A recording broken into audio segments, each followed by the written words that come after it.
বুঝছো sir? DPS নাম শুনছেন অনেকে, তাই না? ব্যাংকে যারা ডিপিএস করে তারা 10 বছর 5 বছর পরে একটা মেয়াদে টাকা পায়। তেমনিভাবে এই রোদ নিয়ে আমাদেরকে ডিপিএস করতে হবে, বুঝছেন না? রোদে যারা বসে থাকে তারা কি ভিটামিন ডি পায়। যেমন আমি যদি এখন এই বয়সে রোদে 2 ঘন্টা 3 ঘন্টা ছাদে বাড়ির আশেপাশে যে কোনো বসি, এই রোদে গরম লাগান, তাহলে বুড়াকালে বয়স যখন হবে তখন এটা একটা সঞ্চয় হবে। মাজার ব্যথা, পায়ের ব্যথা, কোমরের ব্যথা এই রোদের কারণে এগুলি কম।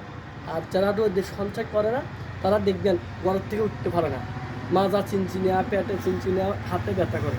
অতএব টাকা যে ডিপিএস করতে পারেন তেমনি কি এই বয়সে রোদের জন্য কি ডিপিএস করবেন। অতএব যারা এখন বাসা বাড়িতে আছেন সবাই কমপক্ষে 1 ঘন্টা হলে কি রোদে যাইয়া ডিপিএস করবেন, ভিটামিন ডি অর্জন করবেন।